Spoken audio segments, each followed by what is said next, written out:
Naruto is from a god clan part 1, let's go. Long before even the creation of the planet, later named Earth, an ancient species roamed the universe.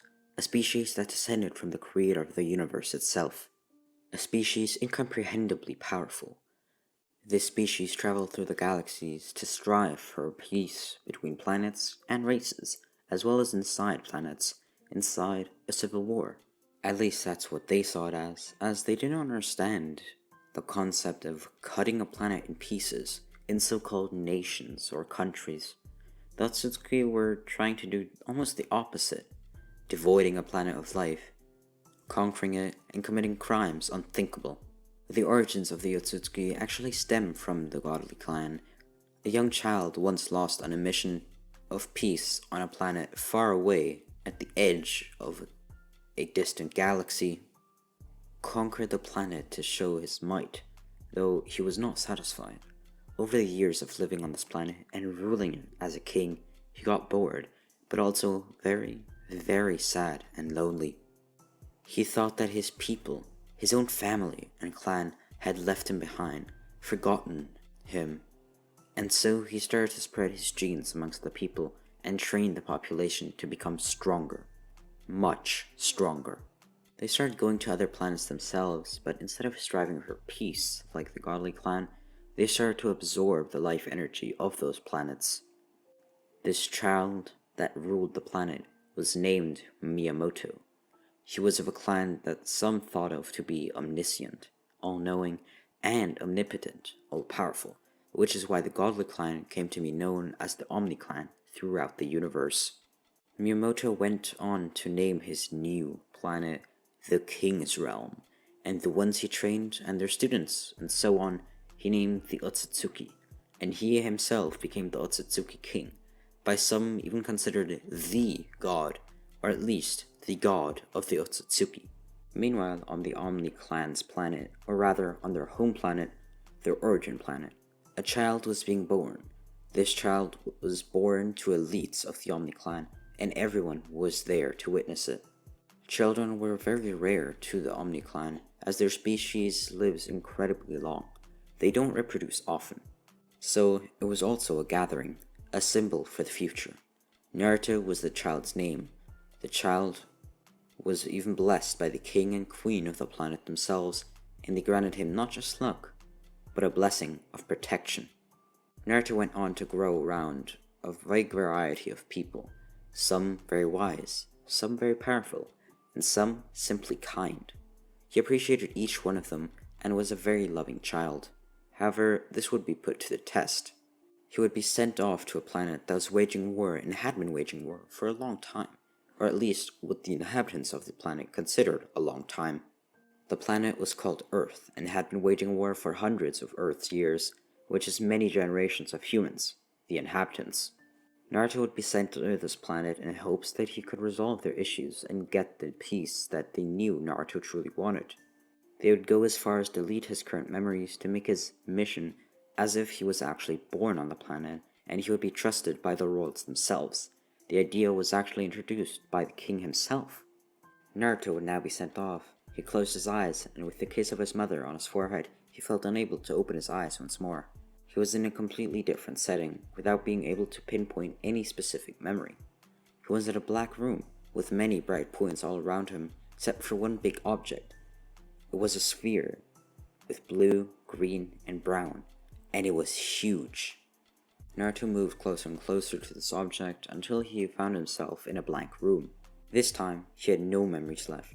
He had absolutely nothing, just the knowledge that he had nothing. Naruto was greeted with the hug of a woman that seemed to be quite old in Naruto's opinion. Naruto was crying. He was scared that he remembered nothing. It was scary.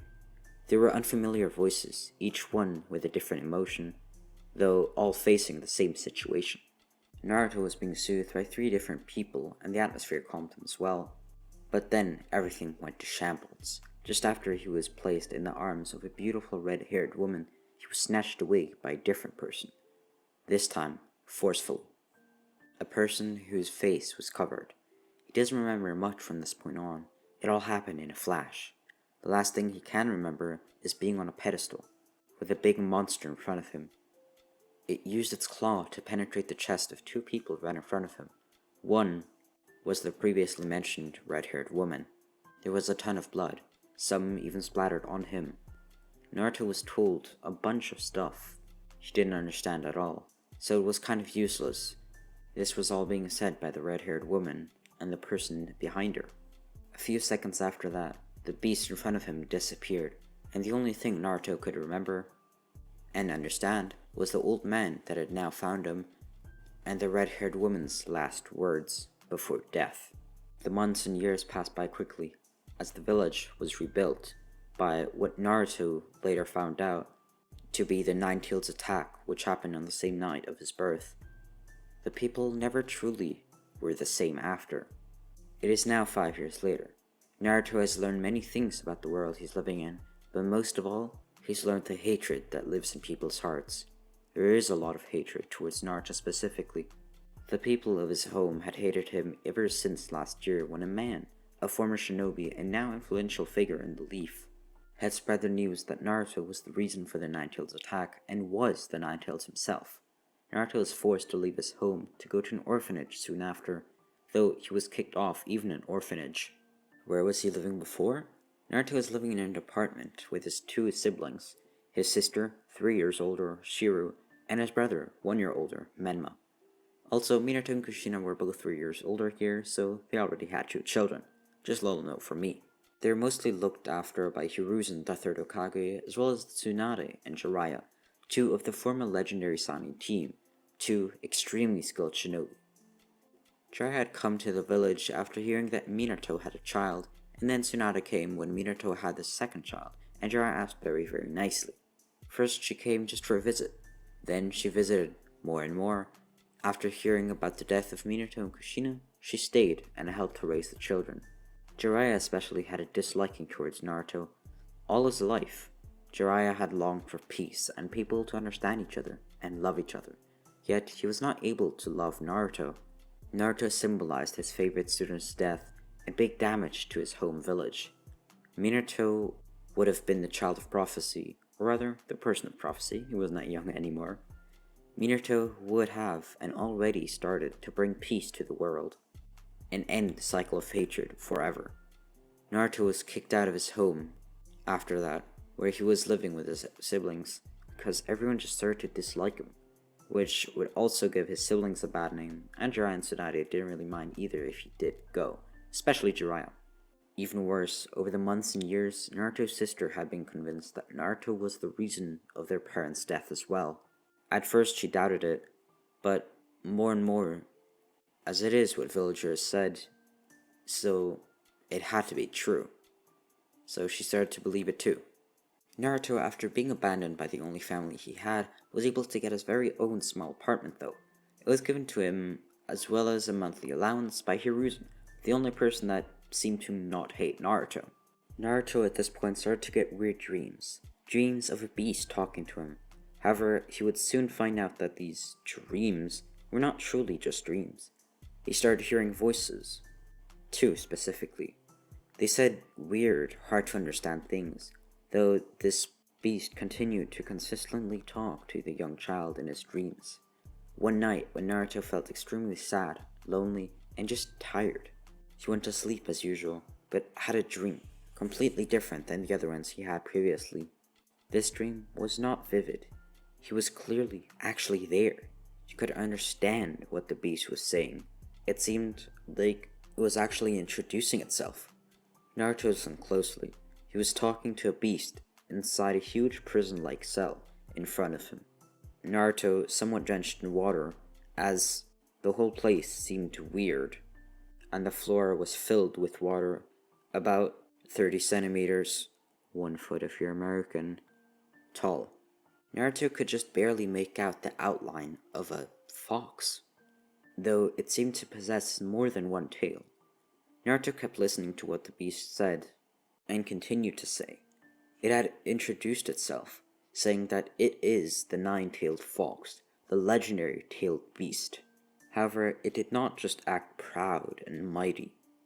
It also turned into a sadder voice, only a little later, that explained roughly what was going on, and it was clearer that The beast hated a person, whoever this person might be, called Madara Uchiha. The Nine-Tails explained that it was this Madara that controlled it to attack and try to destroy the Leaf Village, therefore also leading to the Hokage's as well as Naruto's mother's death. Naruto, just from hearing the story, already started to hate this Madara person, though there was another side, a side that was telling him to first fully understand everyone's motives and the situation completely, and then draw a conclusion. A side that was much more peaceful and relaxed, laid back. The fox seemed to have its own doubts, and sometimes backpedaled as if correcting itself. However, this was completely different than what Naruto was having. Naruto was just considering a different side of the conflict. The fox was actually split in two pieces, the yin and yang side, the good, kind, and the bad, evil, and hate-filled side. The evil side of the tailed beast had been forced out during the Nine-Tails attack, whilst it was being controlled by Madara, to actually go on, act on the tailed beast's behalf, and destroy the Leaf Village, or try to destroy it. Which is why it was close to being completely split in two, with the bad side taking over and the good side, well, having to find some way to survive. Though after being sealed by the Shinigami, the tailed beast would completely regenerate, though very slowly, inside Naruto, the host, and get back to one piece, to its prime self. Naruto found all this interesting and listened closely to the story. However, then asked for the tailed beast's name, as it hasn't said it yet. The fox laughed and answered, "My name is Kurama." That's a cute name. My name is Naruto. Let's be friends."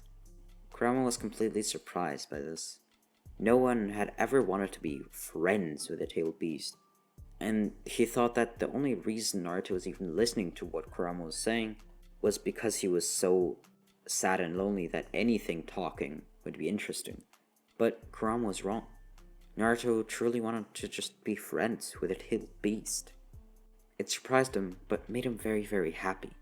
Now throughout the next few weeks and even months, Naruto went out of the house, as before he was confined to a small place. He didn't like to go outside at all. He hated it.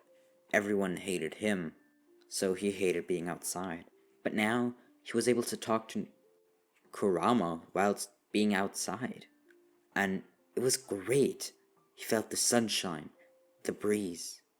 It was great, but the people were still there. He tried to ignore them as much as possible, but they kept throwing things at him, kept screaming, yelling, swearing at him, and things didn't get better even if he was confident or happy.